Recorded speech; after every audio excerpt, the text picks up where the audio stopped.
안녕하세요. 자, 이 시간은 우리 교육 목회, 지난 시간에 쭉 말씀을 드린 것처럼 교육 목회는 기독교 교육학 안에 들어있는 내용들입니다. 그리고 오늘은 교육 목회의 2번 교육 목회에 대한 이해 속에 교육 목회의 의미를 시간으로 교육 목회의 의미를 강의하겠습니다. 우선 교육이라는 것은 지식과 또 기술 따위로 가르치는 인격을 길러준다, 이렇게 사전에 나와 있어요. 국어사전에 그렇게 나와 있어요. 자, 그래서 교육 목회라는 무엇인가? 우리 성경에 보면은 목회서신이라고 있어요. 목회서신이라고 있는데 그 목회서신이 뭐냐면은 디모데 전서와 디모데 후서가 목회서신이라고 그래요. 그래서 디모데 전서와 디모데 후서에 대한 것을 잘 이렇게 습득을, 또 주석이나 거기에 관련된 책들을 찾아보시면은 사실 목회하는데 많은 도움이 됩니다. 성경에 뒷받침되어 있고 그러니까. 근데 그 목회서신 디모데 전서와 디모데 후서에 보면은 그 내용이 디모데 전서에는 이단과 투쟁 또는 기도, 그 다음에 남녀 간의 태도, 또 집사의 사명, 이런 내용들이 들어있어요.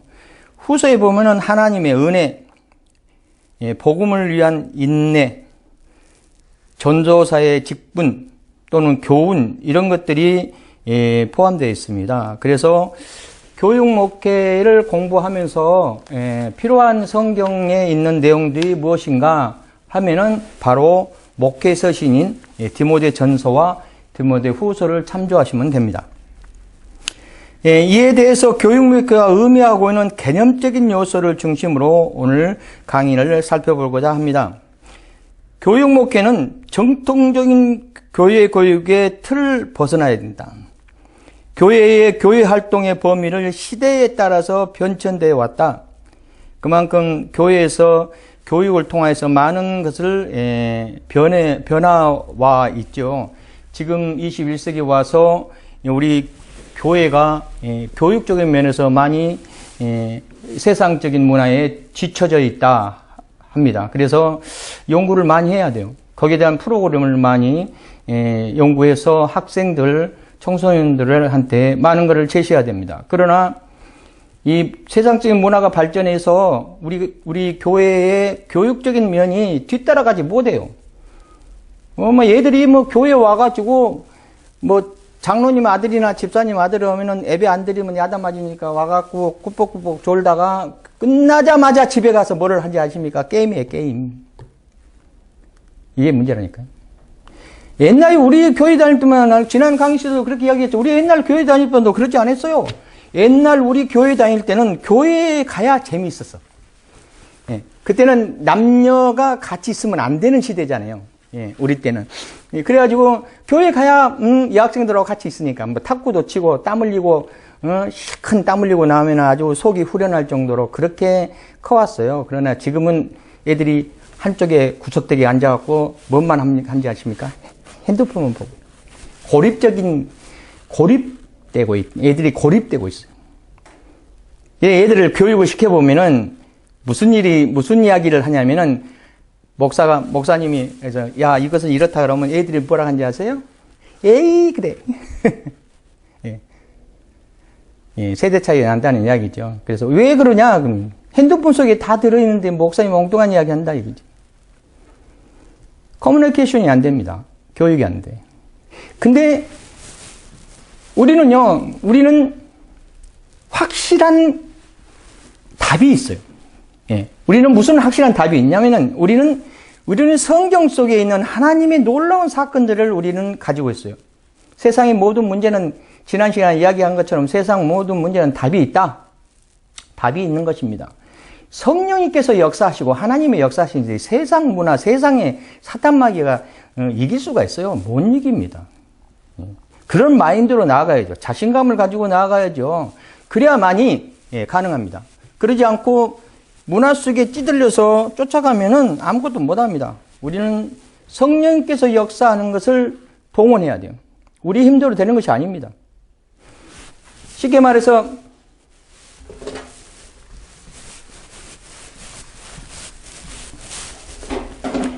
A와 B는 같다.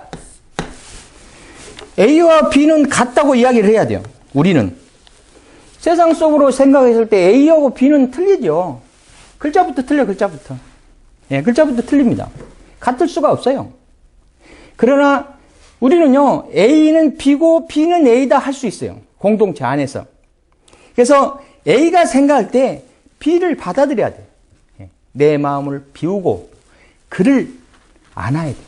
받아들여요. 그래서 B가 생각할 때, 목사님이 생각하는 그 마음이나 내가 앞으로 추구하고자 하는 비전이나 똑같다. 이렇게 돼야 됩니다. 예. 우리 힘대로 되는 것은 아니에요. A하고 B하고 똑같다는 우리 힘대로 아무리 인류가 발전하고 아무리 과학이 발전하고 아무리 문화가 형성이 돼도 A하고 B는 같다는 이야기를 성립할 수가 없어요. A 매치하고 B 매치하고 같다는 것을 성립할 수가 없어요. 절대로. 공동체 속에서 네가 나고 네가 나다. 나가 너고 네가 나다. 우리 성도님들이 나고 내가 성도님하고 똑같다 하는 사도 바울이 이야기하는 것은 같은 말을 하고 같은 뜻으로 또 같은 마음으로 합하라. 분쟁하지 말고 이러려면 서로 같아야 되잖아요. 그래야지 무슨 일이든지 헤쳐나가잖아요. A는 A대로 가버리고 B는 B대로 가면 공동체 운영이 안 돼요. 이 역할을 누가 하냐? 이 역할을 우리 힘대로 하는 것이 아니에요. 이 역할을 무엇이 하냐면은 성령님의 역사로 이루어지는 겁니다. 예. 성령님의 역사로 A는 B가 될 수 있고 B는 A가 될 수 있다 이 말입니다. 이것을 잘 연구해서 우리가 교육돼야 돼요. 일단은 교육목표의 의미에 대해서 지금 서론에 들어가기 전에 여러 가지 이야기를 지금 하게 되는데요. 그러면은 성령의 역사가 동반돼서 A하고 B하고 똑같은 것을 이야기한다는 것은 무엇을 이야기하냐면은 우리는요, 삼위일체 논리 시각에서 봤을 때 삼위일체 논리 시각에서 봤을 때 여기가 성부, 성자, 성령 이것도 주 안에서 성자와 성부와 성자와 성령이 육격은 틀리나 서로 하나다. 이런 삼위일체론이 있지만은 세상 속에 이걸 접목시킨다면은요. 이걸 세상 쪽에 삼위일체론을 접목시킨다면은 여기가 믿음, 여기가 사랑, 여기가 소망. 예, 소망을 주 안에서. 자, 무슨 이야기를 하고자 하냐면은 믿음 100%. 즉 말해서 지금 A와 B가 같다는 것을 설명하기 위함이에요. A의 믿음을 B의 믿음에 100% 호환되려면은 무엇이 동반돼야 되는가? 이게 100% 되려면요. 사랑과 소망이 동반되지 않으면 100%를 절대 할 수 없어요. 믿음만 이런 삼각형 되면 안 되잖아요. 이런 삼각형. 믿음만 쫙 위에 올라가고 무슨 봤다 떴다 하고 이상한 추상적인 것만 추구하고 사랑은 이만큼도 없고 소망도 없고 믿습니다 쪼러가면 이단입니다. 잘못하면 이단 쪽으로 가요. 사랑만 하고 믿음도 없고 소망도 없고 사랑만 추구하면은 잘못하면 요상한 쪽으로 갑니다. 예. 꿈만 펼쳐가 뜬구름만 잡고 믿음도 없고 소망만 아주 잔뜩 부풀어 올라가고 사랑도 없고 이러면 안 돼. 이게 균열하게 똑같이 가야 돼요. 그러면은 믿음이 100% 형성되려면은 믿음이라는 매체를 A와 B하고 호환되게끔 뭔가 소통을 하려면은 그것도 성령의 역사로 하죠. 아까 이야기한 것처럼 성령의 역사로 하는데 그것을 이론적으로 그렇게 설명한다면은 사랑이 50%가 동반돼야 되고요. 소망도 50%가 동반돼야 돼요. 그래야만이 믿음을 100% 할 수 있어요. 안 그러면 절대 안 됩니다. A가 B한테 나 너 믿어. 근데 사랑은 요만큼도 없어. 그리고 그한테 바란 것이 전혀 없어. 그러면서 내가 너를 믿어. 이거는 위선이죠. 예. 그를 사랑해. 내 자식을 사랑해. 이놈의 자식, 나는 너를 믿는다. 하면은 그 자식한테 바라는 소망과 사랑이 동반돼야지 믿음이란 게 형성돼요. 그러지 않으면은 전부 위선입니다. 그러지 않겠어요? 이것을 저렇게 돌리면은요, 소망이 위로 올라오고 이렇게 삼각형은 밑변이 밑에 있고 꼭지가 위에 있으니까 소망을 이루려면요, 내가 꿈을 펼쳐나가려고 그래. 내가 무슨 일을 하려고 그래. 무슨 꿈을 하나님의 비전을 가지고 나아가려고 그래. 그래, 이 꿈을 부풀어 갖고 있는데 기도하니까 응답이 왔어. 그럼 이 일을 감당해야 되는데 내가 거기 이 일이 반드시 될 것이다 하는 믿음과 내 그 일을 엄청 사랑하는 마음이 그 열정이 싹 트야 돼요. 그래야 꿈을 이루는 거지죠. 될 것이라는 믿음 요만큼도 없고 거기에 대한 애착심도 이만큼도 없으면은 무슨 소망이 이루어지겠어요? 무슨 꿈이 이루어지겠어요? 안 된다니까요. 사랑도 마찬가지입니다. 사랑도 나는 집사님을 사랑해. 또 가족 식구들한테도 마찬가지. 식구들한테도 야, 나는 너를 사랑한다 해도 그를 믿어줘야 되고 그한테 바람이 있어야 돼. 이렇게 동반돼야 됩니다. 그것도 주 안에서 이렇게 돼야만이 우리가 A와 B와 같다 이렇게 이야기할 수 있어요. 그것이 동반되지 않고 한쪽 방향으로 가면은요, 잘못하면 엉뚱한 쪽으로 가는 겁니다. 이걸로 균열하게 잘 분배해서 갈 수 있게끔 교회에서 가르치는 입장에서 설명이 돼 있어요. 목사님뿐만 아니라 주일학교부터 장로님부터 평신도까지 하나같이 똑같은 말을 할 수 있게끔 훈련되어 있어야 돼요. 지난 시간에 이야기했더니 학생이 청소년이 뭔가를 물어보려고 하는데 목사님이 이야기하는 말 틀리고 장로님한테 물어봐도 장로님이 말씀하는 것도 틀리고 집에 가서 부모님한테 말 물어보니까 부모님 말하는 것도 틀리고 다 틀려. 그러면은 어떻게 영성적으로 완벽하게 정립이 돼서 가겠어요? 네? 다 틀리게 이야기하면 안 됩니다. 틀리게 이해한 거 똑같은 이야기로 가야 됩니다. 똑같은 이야기로 가야 됩니다. 그러지 않으면은 안 됩니다. 그렇게 해야만이 청소년들이 헷갈리지 않고 믿음 쪽으로 가는데 문제없이 잘 성장할 수 있어요. 최종적으로 결정체는 예수 믿고 구원받는 거죠, 사실은. 그쪽에 초점을 맞춰야 됩니다. 그렇게 해서 우리가 출발을 해야 돼요. 이런 것들을 잘 연구해야 됩니다. 그래서 교회는 비전을 심어줘야 돼요. 자, 교육 목회는 전통적인 교회의 틀을 벗어난다. 교회 활동의 범위들은 시대에 따라서 변천돼 왔다. 앞으로도 그럴 것이고요. 교회 학교나 교회 활동의 범위는 주로 주일 하루에 국한되는 교회 활동을 해왔다. 그냥 앞으로는 이 인터넷 매체, 그러니까 멀티미디어 매체가 활성화돼 가지고요. 이제는 좀 교회학교 좀 신세대, 그러니까 교회학교 선생님 좀 세대 젊은 대학생이 중등부를 교사로 맡았고 하면은 그냥 뭐 카톡으로 해서 애들을 챙겨가면서 얼마나 잘하는지 몰라요. 예. 꼭 주일날만 와서 뭐 하는 것이 아닙니다. 그러지 않습니다. 그런 걸 잘 활용해야 된다. 그렇게 활동 범위를 극한된 교육 활동을 해왔는데 그것을 벗어나야 된다 이거죠. 교회학교, 교회식의 교회 활동의 범위가 더 넓어지게 되었다. 주일 하루뿐만 아니라 주간에서도 계속적인 교육적 배대를 위해 노력해야 된다.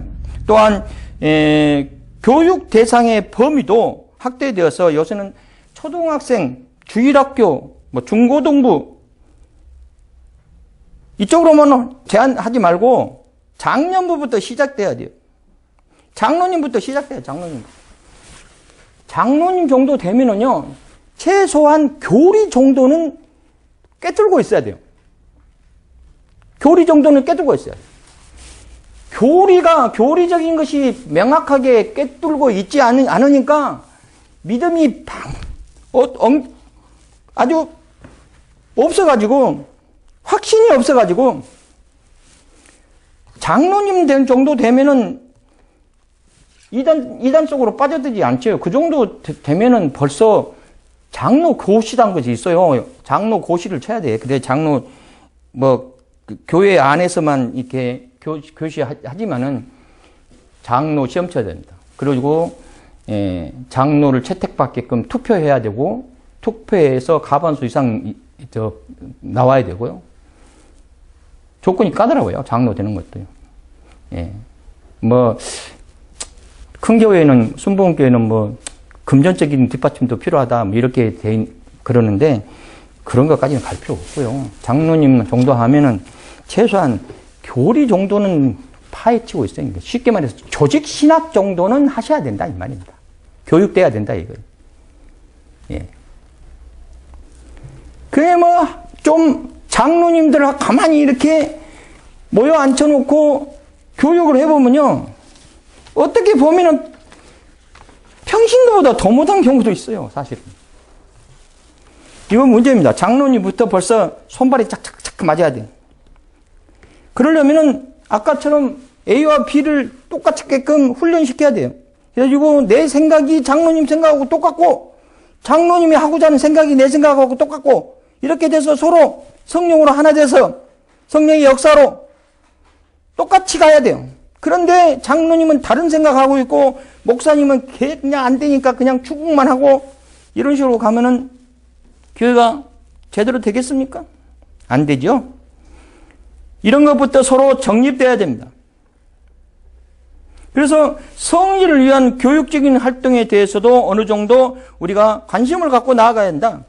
그러나 교육 목회 차원에서 볼 때 교육 활동의 대상, 범위 아주 포괄적이고 광범위한 범위로 확대되었다. 너무 크게 비대치를 너무 크게 잡아도 안 돼요. 사실은요. 예. 중직들을 앉혀놓고 칼빈이 어쩌고 웨슬레가 어쩌고 아무 의미 없습니다. 예. 중직들 모아놓고 교육을 할 때 중직들 모아놓고 교육하면은 그들이 다 구역장이고요. 그들이 거기에 무슨 부서에 맡은 다 부장급들이에요. 그런 분들을 먼저 교육돼야 돼요. 그런 분들을 교육할 때 무엇을 가르치냐면 성경 말씀도 가르치는 것은 중요하지만 진짜 중요한 것은 지난 시간에 이야기했지만 지혜를 가르쳐요. 지혜를 가르쳐야 돼요. 지혜를. 이 지혜는요. 지식은 얼마든지 배워서 습득할 수 있어요. 그러나 이 지혜는 하나님을 통하지 않고는 절대 불가능합니다.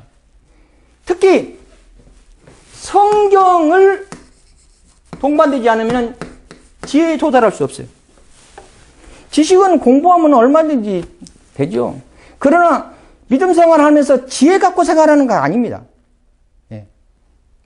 지식 갖고 생활하는 거 아닙니다. 지식은 이거는 지혜는 무슨 지혜 갖고 믿음 생활을 해야 되냐면은 이거는 하나님의 성경에 쓰여 있어요. 하나님의 지혜에 도달해야 돼요. 예. 하나님의 지혜에 도달해야 된다는 이야기입니다. 쉽게 말해서 살아가는 방법을 배워야 된다는 얘기예요. 살아가는 방법, 또 이치. 살아가는 방법과 이치를 가르쳐야 돼요. 그래서 이 통틀어서 어디에 초점을 두고 가야 되냐면은 하나님의 뜻이 무엇인가? 하나님의 뜻대로 나아가야 돼요. 하나님의 뜻대로 나아가야 돼요. 누구와 같이? 예수 그리스도와 같이 함께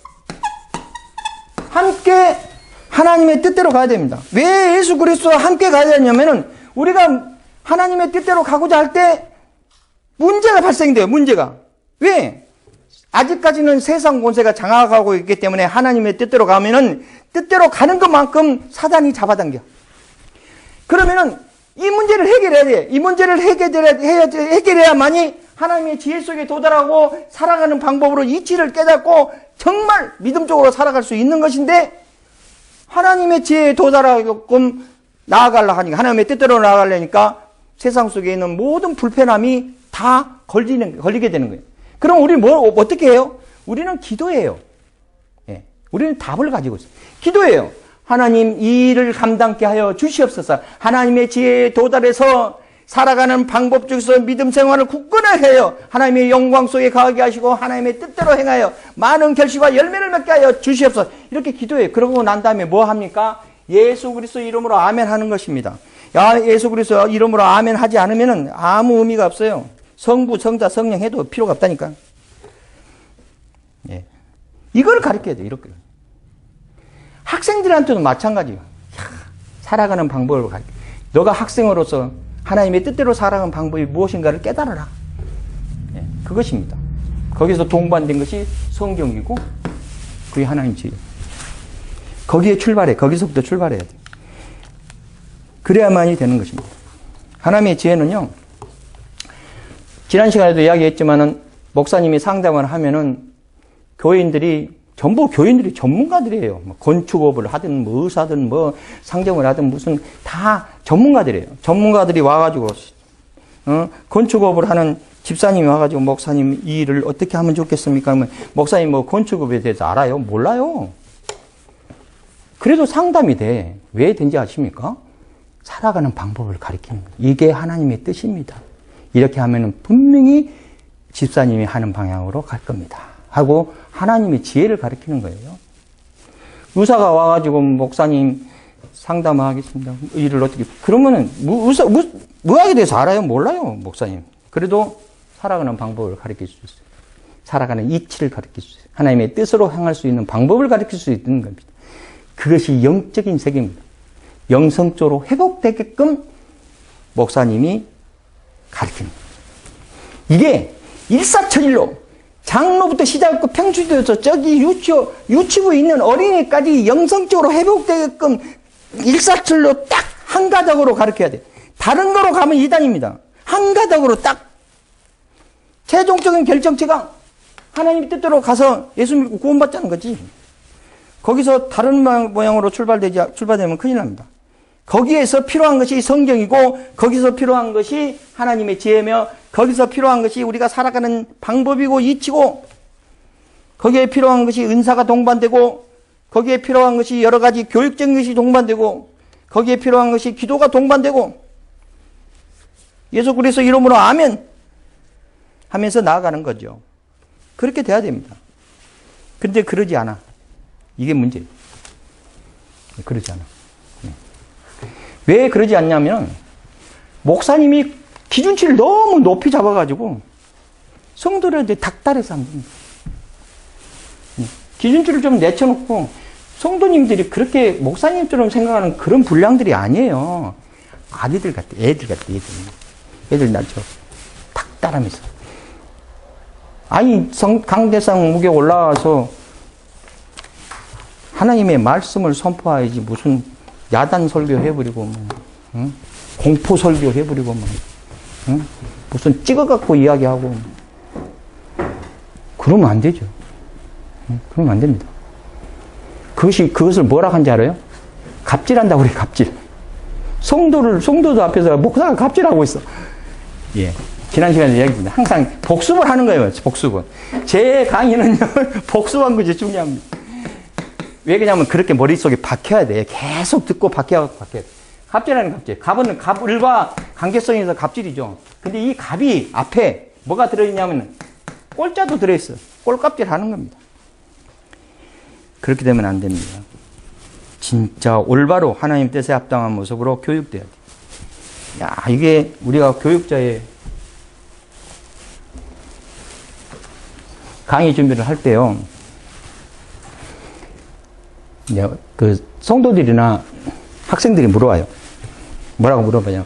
목사님 또는 교수님, 설교하고 강의하고 뭐가 더 어렵습니까? 물어봐. 강의를 하려면은 일단 강의 쪽으로부터 설명하자면은 우리 선배 아주 명강의 하는 선배님이 강의를 진짜 아주 잘해. 그 선배님한테 어떻게 하면은 선배님처럼 그렇게 강의를 잘할 수 있습니까? 물어보니까 그 선배님이 가르쳐 주는데 어떻게 가르쳐 주냐면은 강의를 할 때 분명히 이런 질문이 나올 것이라는 것을 예상하고 강의 준비를 해라. 그러면 절대 실수가 없다. 그래서 강의를 막 강의를 하다가 어느 쯤 되면 분명히 질문이 나와라. 그럼 질문이 분명히 나온대. 질문이 딱 나와. 그럼 교수님 질문 받아. 그 질문이 나올 것을 예상하고 질문을 받아. 그래갖고 거기에 나온 질문을 명확하게 확 풀어줘 버리는 거야. 그러니까 와 이러는 거예요. 그렇게 하면은 잘할 수 있어. 아무리 해도 그렇게 안 돼. 야, 그런 경지까지는 아직 못 갔어요. 그래도 열심히 하려고 애를 씁니다. 그런 경지까지 가면 참 좋은데, 야, 아직까지는 그런 경지까지는 안 간 것 같아. 하여튼, 그래도 강의 준비를 할 때, 그래도 그 목사님이 하는 것처럼, 그런 경지까지 가려면 어떻게 준비를 하는 겁니까? 그랬더니, 단어 해석을 잘 해줘야 된다.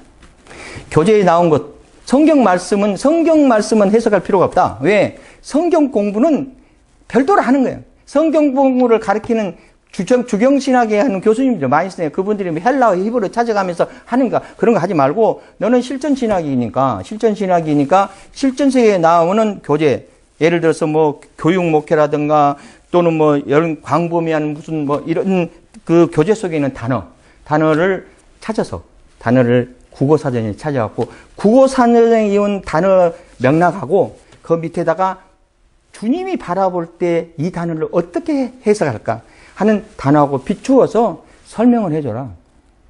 그겁니다. 예. 그렇게 해서 단어 해석을 명확하게 잘 해야 하면은 예. 그 강의는 아주 설득력이 있다. 왜? 배우는 사람 입장으로 봤을 때는 하나라도 의문점을 남겨놓으면 안 돼요. 강의 속에서. 하나라도 의문점. 강의가 끝났는데, 이거 한번 물어볼 걸. 그렇게 강의를 맺으면 그 의문점이 안 생기게끔 싹 풀어서 파헤쳐서 거기에 관련된 거를 가르치다. 그게 상당히 중요하다. 그러다 보니까 어떻게 되냐면은 항공 갖고 안 되는 거야. 항공 가지고 안 돼. 그래서 이쪽 찾아보고 저쪽 찾아보고 해가지고 거기다가 저 교재처럼 빨갛게 적어놓고 덧붙여서 강의하는 거예요. 이게 빨갛게 적어지지 않고 그냥 머릿속에 담아서 가야 되는데 감옥갈수록 기억력이 떨어져서 이제는 안 적으면 안 되는 것 같아요. 빨갛게 적어놓고 강의해요. 그러니까 어떻게 하면은 시원하게 풀어질까 하고 애를 씁니다. 예, 그러면서 어려워. 예. 근데 설교는 더 어려워요. 설교는 뭐가 어렵냐면은 강의는 학생들 앞에서 하는 건데 설교는 하나님 앞에서 하는 거야.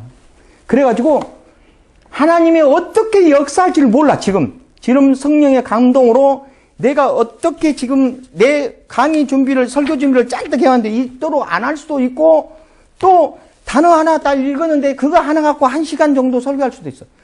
어떻게 하나님이 역사할지 모르고 하나님 앞에 서기 때문에 더 떨려요. 더 떨리고 이거를 읽자 하니 이상한 설교가 되는 것 같고 읽고만 하자니 이 설교도 이상하고 그런다 해서 단어 하나 가지고 뭐 쓸데없이 그냥 구시랑 막 이렇게 하면은 본문에 어긋난 거 하고 어떤 목사님은 성경 말씀 찾아놓고 본문 읽어놓고 엉뚱한 소리 하고 1시간 때우는 거 그런 쪽으로 가지 않나 이런 오히려 설교가 더 어렵습니다. 훨씬 여러분들 앞으로 설교를 배울 거고 설교를 접할 건데 강의보다 설교가 훨씬 더 어렵습니다. 그래서 제 강의는 뭐 이상한 쪽으로 흘렀지만 제 강의는 단어 하나라도 정확하게 이렇게 해석해서 가려고 애를 씁니다. 그런 면에서 좀 진도가 늦어요. 단어 하나만 계속 풀어나가려고 보면 이게 진도가 안 나가요. 그래도 그러려니 하고 하십시오. 나머지 다 뭐 채워드리겠습니다. 자, 계속적으로 읽겠습니다.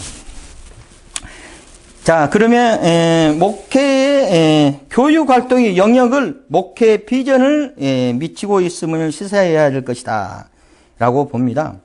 그 대상과 범위를 포괄적으로 가야 되고요. 목회 시기의 교육에 교회 여러 가지 수행과 기능 중에 하나가 아니라 교회에게 전반적으로 차원적으로 목회 구현. 구현이라는 뜻은요, 무슨 뜻이냐면, 속속히 드러남, 구체적인 내용으로 사실을 나타냄이라는 뜻이 있어요. 이제 목회 구현을 한다 하는 것은 목회를 통해서 사실적으로 든 것을 나타내고 속속히 드러나게끔 설명을 해준다는 뜻이 있어요. 그래서 그쪽으로 이해돼야 된다. 이것이 중요합니다. 중요합니다.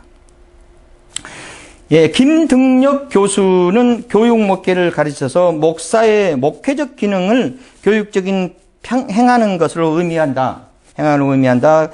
라고 정의하고 있습니다. 이어서 교육 목회의 구성 요소를 몇 가지로 지적하고 있다. 김등력 교수님은 1929년 27년이네. 날짜도 나왔습니다. 3월 5일생입니다. 3월 5일생입니다. 예. 이분은 디토리트 한인연합 장로교회의 원로 목사입니다. 이분 김등력 교수님에 대한 것을 찾아보니까 뭐 저서라든가 이런 건 잘 안 나와 있어요. 이 정도 선에서만 나와 있는 것 같아요. 27년생입니다. 이제 연합 장로교회 원로 목사. 첫째, 예, 계시, 하나님으로부터 계시로부터 출발해야 된다. 자, 여기서부터 하나씩 풀어나가겠습니다. 계시. 계시라 하면은 우리 조직신앙에서 계시에 대한 내용이 나와요. 예. 그래, 조직신앙을 오늘 가르치겠다는 것은 아니고, 우리가 믿음적인 상식으로, 예. 믿음적인 상식으로만 계시란 것이 무엇일까 하는 정도로만 접근하겠습니다. 계시는 뭐예요? 계시는 첫째, 제일 먼저 생각나는 게, 계시하면은 뭐예요? 하나님의 말씀입니다. 그렇죠? 하나님의 말씀이 계시다. 이 총괄적으로 하나님의 말씀이 계시예요. 다른 데서 계시 받으면 안 되잖아요. 하나님 말씀 속에서 계시를 받아야 돼요. 예. 하나님. 대부분 보면은요, 사역자님들이 어떻게 하냐면은, 이때까지 많은 사역자들로 이렇게 접해보면은요, 어떤 사역자들은 이런 사람들이 있어. 아침에 일어났더니 하나님의 말씀이 나한테 임해서 하나님의 말씀을 들었다고 이야기해. 그러면 내가 물어봅니다. 그 목사님은 치라니까 물어보는 거지. 뭐 다른 사람들이 그렇게 물어보면 나타맞죠. 어떻게 들렸습니까? 하나님 말씀이. 예. 어떻게 들렸습니까? 귀로 직접 들렸습니까? 아니면 마음에서 우러났습니까? 어떻게 들렸습니까? 귀로 직접 들었대. 그래서 내가 물어봤습니다. 소리 전달은 무슨 파장에 의하여서, 예? 이게 소리입니다. 소리 전달은 이 파장에 의하여서 귀로 전달돼갖고 이 귀가 울려서 뇌 속에 들어가가지고 소리를 인식하는 거예요. 파장이 없으면 소리 전달이 안 돼요. 진공 상태는 소리 전달이 안 돼. 물속에서 소리 전달되면, 물속에도 물 파장 때문에 소리 전달이 됩니다. 우주에 나가면 소리 전달이 안 돼요. 예, 소리 전달이 안 됩니다. 예, 진공 상태면 소리 전달이 안 돼요. 우리 전파는 돼. 전파는 전달돼요. 전파는 자체 내에 파장이 있으니까. 그러니까 전파는 돼요. 이게 달에서 착륙한 착륙선하고 모선하고 전파로 하고 있는데, 우주 안에서 야 하면 야가 안 들려요. 소리 전달은, 전파 전달은 들려서 소리 전달은 반드시 파장이. 만약에 그 사역자가 소리를 직접 귀로 들었다 하면은 옛날 모세처럼, 또는 옛날에 사도 바울이 너는 나를 왜 핍박하느냐처럼, 또는 노아처럼 방주를 지어라 하는 것처럼 외부에서 직접 나한테 들리는 거예요. 나한테. 그래서 깜짝 놀라는 거예요. 그게 소리 전달입니다. 그런다 하면은 그 목사님이 아침에 내가 하나님의 음성을 이렇게 들었다 하면은 기적이에요. 기적. 이거는 기적입니다. 기적이죠. 기적. 외부에서 나한테 귀 속으로 들어서 내가 하나님의 음성을 들은 기적입니다. 귀 속에서 속삭거리는 것도 있어요. 마귀사탄이 귀 속에 속삭거리거든요. 그런 것도 있지만은, 왜 그러냐면 몸이 허약하면요, 소리도 들려요. 이거는 기적입니다. 근데 대부분 90%가 마음에서 우러난 소리를 들어. 90% 마음에서 우러서 하나님의 음성을 들었다. 저도 한 번 정도는 들었습니다. 잠깐 설명하고 가겠습니다. 제가요, 철도길을 이렇게 걸고 있는데, 철길을 이렇게 걸고 있어요. 새벽에.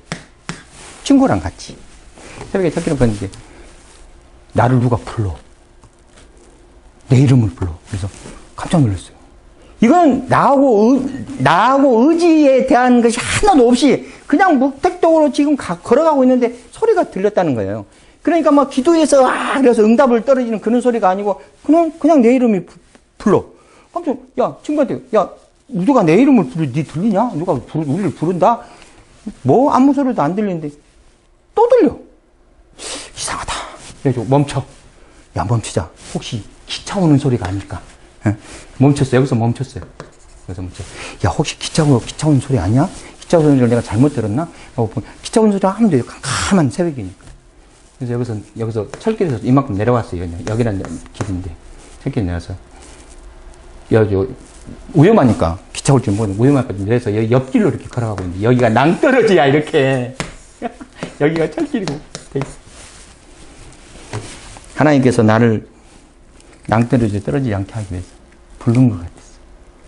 그렇게 해야지. 그렇게 이야기하지. 뭐 어떻게 이야기하겠어. 내가 어떻게 하면 분석이 안 되니까. 그래가지고 내가 친구한테, 야, 너 참 대단하다. 그때 한 번 딱 들었어. 또 한 번 더 들은 적도 있어. 우리 새벽 기도 때 막 기도하는데 우리 옆에 사모가 있었어. 그때 애 낳고 바람 맞았다고 그러죠? 예. 애 낳고 나서 산후조리를 못하고 무릎이 쉬어. 비만 오면은 반 죽습니다. 아이고, 내 무릎아, 그래.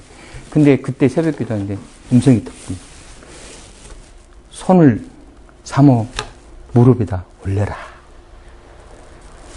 진짜 그것은 내 의지가 내가 내 속에서 사모 무릎에 올려서 내 기도하면 나을 것 같은데 이런 생각이 아니고 그냥 딱 스치는 역사에 무릎을 딱 올리자마자 무릎에 있는 히필줄까지 쫙 떠오르는 거야. 그래가지고 깨끗이 씻어버렸어, 내가.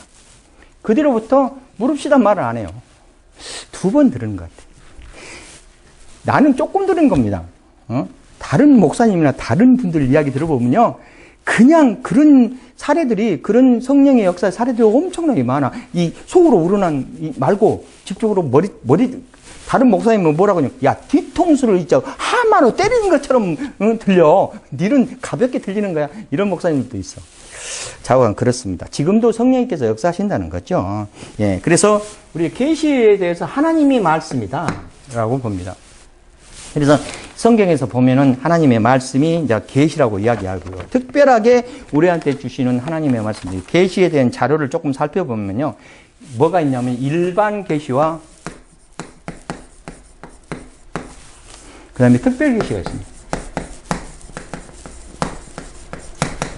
특별 계시가 있는데 일반 계시는요. 뭐 성경 말씀을 써놓게 나중에 찾아보십시오. 1장 20절. 요거는 창세기 15장 4절. 성경 말씀은 찾아보시고 성경 말씀을 설명하는 것이 아니고 이거는 일반 계시는요 뭐예요? 자연법을 말하는 거예요. 자연법. 자연적으로. 예. 우리가 보통 사람들이 다 접하는 거. 하나님의 섭리. 예. 하나님의 섭리. 예. 일반적인 자연과 같은 비언어적인 하나님의 섭리. 이거는 하나님의 섭리. 하나님의 섭리와 역사가 일반 계시예요. 역사가. 예. 하나님의 섭리의 역사가 일반 계시예요. 이거를 누구나 다 같이 공유하고 느끼고 은혜로워서 가고 있어요. 그러나 몰라 믿지 않고 좀 세상적으로 너무 빠진 사람은 하나님의 섭리와 역사를 부정하죠. 그러나 그네들도 그걸 다 느끼고 있어요. 안 그러면 지구에 살지 말고 다른 데서 살아야지. 예.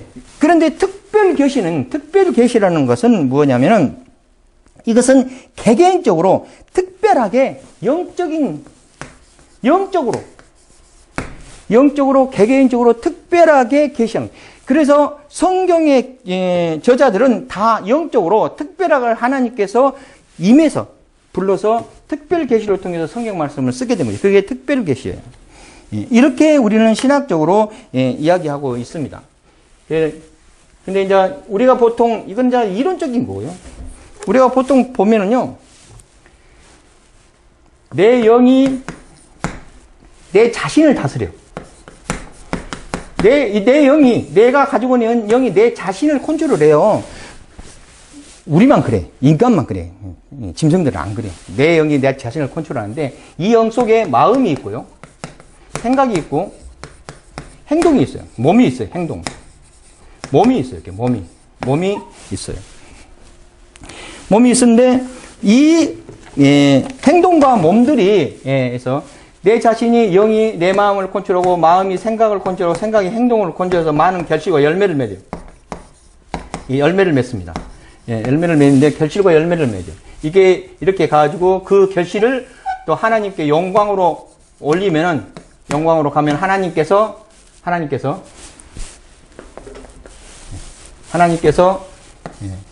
우리에게 더 많은 것을 우리에게 영으로 축복하셔서 영적으로 잘된 값이 범사도 잘되고 이렇게 영이 또 마음을 다스리고 마음이 생각을 다스리고 행동으로 결실을 맺고 또 영광 돌리면 영이 이렇게 가는 것이 우리가 믿음의 사이클이에요. 성령, 신앙의 사이클이에요. 신앙의 사이클. 이렇게 우리가 살아가. 네. 그렇게 안 한 사람들도 있어. 왜 그러냐면 우리가 마음이 이 마음 쪽에서 선악과를 먹어가지고 마음이 두 갈래길이 생겨가지고 하나는 마음이 들고 가는 거 계속 있어가지고 마음이 컨트롤 못하고 생각이 복잡할 수도 있거든요. 그리고 행동이 안 나와. 그러면 결실을 못 이루는 거죠. 마음이 하나같이 일편단심으로 신앙이 돈독해야 해서 생각이 순리적으로 풀리고 성령의 역사. 그래가지고 행동으로 결실을 맺어 하나님께 영광을 드리는 그런 믿음 생활을 하게 됩니다. 그러나 하나님께서 특별하게 나한테 하나님의 말씀으로 계시하면은 어떤 결과가 내 사례만 들어서 하는 거예요. 여러분이 다르게 접근할 수도 있어요. 근데 내가 볼 때, 내가 느꼈을 때 그랬더라 이거지. 이게요, 하나님의 말씀이 하나님의 일이에요. 이 결실이 바로 올라와 버리냐면은 이거를 거치지 않고요, 바로 일로 와. 바로 일로 와가지고 마음 먹을 틈이 없어. 생각할 틈이 없어. 생각하면은요, 마귀 사탄의 역사 속에 들어가. 마음 먹을 틈도 없고 생각할 틈도 없이 바로 행동으로 보여야 돼. 그럴 때가 있어요. 그럴 때가. 나는 이렇게 하나님의 역사하시는 부분이 특별 계시다 그렇게 봐요. 아까 이론적으로 이야기하기는 다 그렇지만은 개인적으로 오는 거니까 여러분마다 틀릴 수도 있어요. 근데 그래서 하나님이 나한테 무슨 일을 시킬 때 마음 먹고 생각하고 틈이 없이 그냥 행동으로 바로 표현이 되게끔 그렇게 역사하실 때가 많아.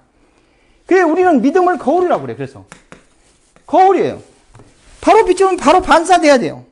거울의 속성이 나중에 반사하겠습니다. 이런 거 있습니까? 거울은 무조건 그대로 반사해서 응답돼야 됩니다. 그래서 하나님의 말씀, 계시로 출발한다. 그 다음에 교회의 형편으로 입과한다. 구체적인 방법으로 지향한다. 넷째, 교회 목회의 용어, 즉 교육 목회는 서로 상용되는 용어, 언어로서 말로 된 언어와 또 관계적인 행동적으로, 지식적인 언어와 행동적인 언어로 두 가지 언어를 통해서 범용하여야 한다. 다섯째는 교회에서 교회를 중심, 모이는 교회 또는 흩어지는 교회에 대해서도 관심을 가져야 된다. 꼭 모이기만 문제가 아니라 흩어지는 면에서도 관심을 가져야 된다라고 봅니다. 또 사실 과거에서 보면은 이제 교육 목회가 아주 표준적인 분류로 사람들로 이루어진 주일학교의 말로 단순히 그 윤곽을 그렸었고 지금은 과외 시간, 교회학교, 또 휴가 교회학교, 주일 저녁 친목회, 가정에서 등 이제 가정예배 등으로 표현이 더해진다. 그러나 교회는 그 교육의 활동에 있어서 보다 더 큰 연합과 다양성 또 융통성을 요구된다. 활동에서 하나님의 목회의 방향이 있는 목회로서 계획을 시작하기 때문에 다양한 형태로 표현돼서 새로운 방법으로 요청돼야 된다 하는 것이죠.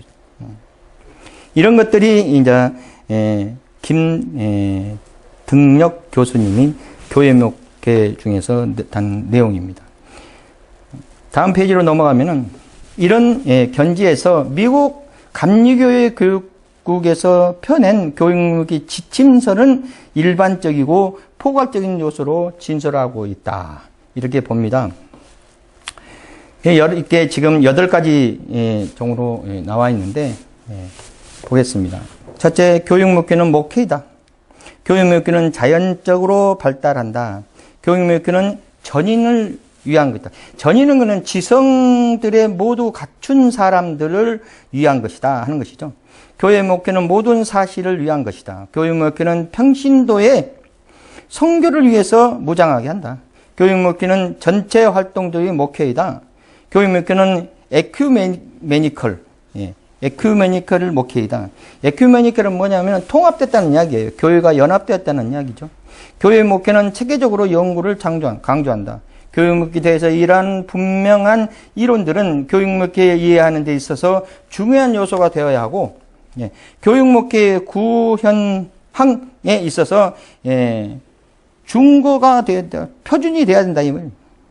그리고 교육 목회에 위한 기획 활동에 시사하는 바가 크다. 결론적으로 교육 목회는 첫 가지는 교육과 목회에 대해서 우리는 이해하고 교육에 해 나가에서는 선교나 또는 이런 것들을 뒤에 이상으로 살펴본 바에 의해서 교육 목회가 담고 있는 개념은 광범위하고 포괄적이며 또한 협의의 주일학교나 교회학교의 차원이 아닌 교회 전체의 인적, 물적 지원을 모두 대상으로 하는 목회라는 점에서 목회를 새로운 형태로 보아야 할 것이다. 전체적인 맥락에서 우리가 살펴봤을 때, 이거 자세히 읽어보면 속에 내용들이 다 있으니까, 전체적인 맥락으로 살펴봤을 때, 우리가 목사님이 교육자가 해야 될 목적과 교육자가 해야 될, 그러니까 평신도 해야 될 목적들이 서로 이렇게 분명히 그 내용들이 틀릴 겁니다. 그래서 지난 시간에 이야기한 것처럼 목사님은 복습하는 면에서 이야기하겠습니다. 와 성도. 첫째, 목사님하고 성도님, 첫째, 설교 준비를 잘 해야 돼요.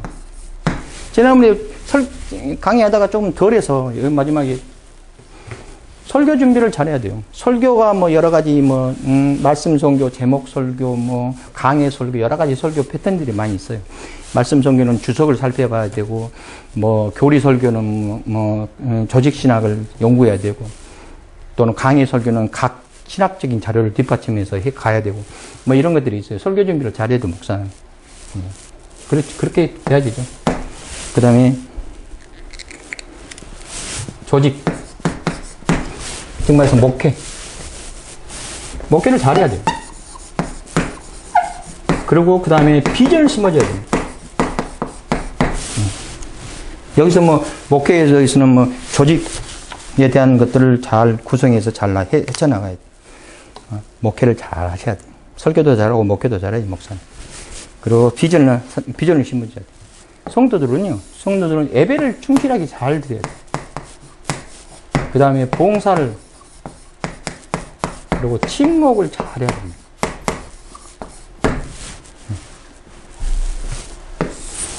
학생들은 교육을 잘 받아야 돼요. 교육을 잘 받고. 학생들 최고는 교육을 잘 받아야 되는 거죠. 그리고 교회에서 하는 프로그램에 참여해야 돼요. 교회 프로그램에 참여해야 돼요. 그 다음에 성경 공부에 잘 참여해야 돼요. 교육이나 성경 공부나 교육이. 그런 것들이 필요합니다. 이런 것들을 잘해야 돼요. 여기서 무엇을 설명하고자 하냐면은 선생님과 학생하고 차이. 앞에 좀 닦겠습니다. 이거 다 닦지 뭐. 선생과 학생과 차이. 선생과 학생하고 차이. 그 다음에 스승과 제자와 차이. 단어부터 틀리지만 분명히 틀리죠. 내용은. 예. 선생은 학생들을 충분히 가르칠 의무가 있어요. 교육할 의무가 있어요. 교육할 의무가 있어요. 의무가. 교육의 의무를 충실히 해야 돼요. 학생은. 선생은 교육에 대한 의무를 충실히 학생한테 전달돼야 돼요. 교육의 의무는 교육학에 쫙 나와, 교육에 대한 것을 일반적 교육학에도 쫙 나와 있어요. 예, 의무에 대해서. 예. 그리고 학생은 배움의 장치대로 잘 배워야 돼요. 예. 학생은 교육대 잘 배워야 돼. 예. 학생들은 선생님한테 잘 배워서 나중에 결론적으로 어떻게 되면 훌륭한 사람이 돼. 성공해야 돼, 성공. 잘 배워서 성공에 이루어야 돼. 예.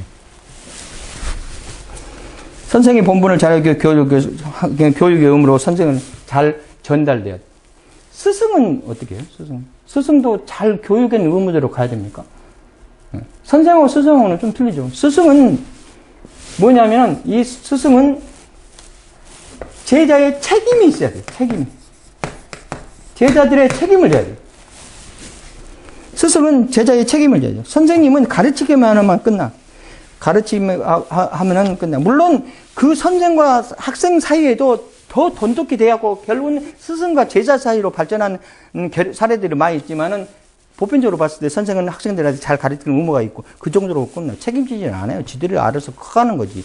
제자는 잘 배워서 선생의 가르치는 잘 배워서 훌륭한 사람 되고 성공해.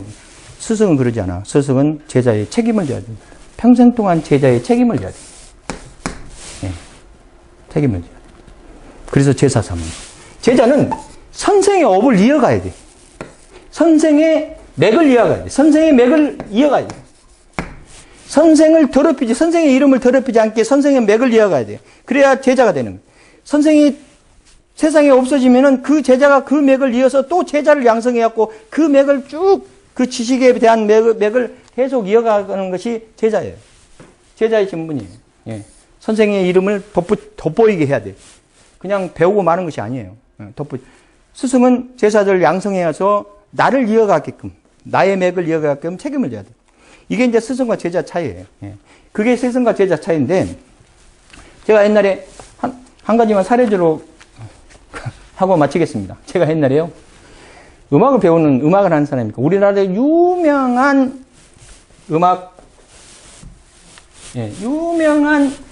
거지의 달인에 가까운 선생님이 있었어요. 베이스 기타는 선생님. 이름은 말하지 않겠습니다. 지금은 돌아가시고 안 계시는데. 한 3년 다니다가 그 선생님은 제자를 삼지를 않아. 그래서 전부 문화생이지 제자가 한 명도 없다는 이야기를 들어가지고 내가, 아니, 선생 제자가 하나도 없으니까 전부 문화생으로만 있어서 배우는 학생으로만 입장이니까 내가 욕심을 내가지고 선생님한테 배우는 시간에 선생님, 그거는 무조건 1대1로 가르쳐요. 악기를 배우는 거니까. 선생님, 제자 삼아 주십시오. 그 선생님이 하는 말이 뭐라고 하냐면은, 나는 너 나이 때 다 알았는데, 너는 지금 네 나이 때 아직 모르고 있지 않느냐. 그래서 너는 지금부터 시작해갖고 내 나이 오면은 따라오지를 못한다. 그 선생님의 나이 때 내가 그만큼 분량이 있으면 네가 지금부터 시작이고 내 나이 되면 비슷하게 따라오거든. 너는 지금 모르는 상태에서 채워나가려고 하면 시간이 부족하고 안 되니까 제자가 될 수 없다. 맥을 이어갈 수 없다. 그래서 제자 안 삼아주더라고요. 제자가 못 됐습니다. 그냥 문화생이. 자, 예. 이 시간은 여기까지 하고요. 다음 시간에는 3번 교육 목회의 이론적인 기초, 하겠습니다. 수고하셨습니다.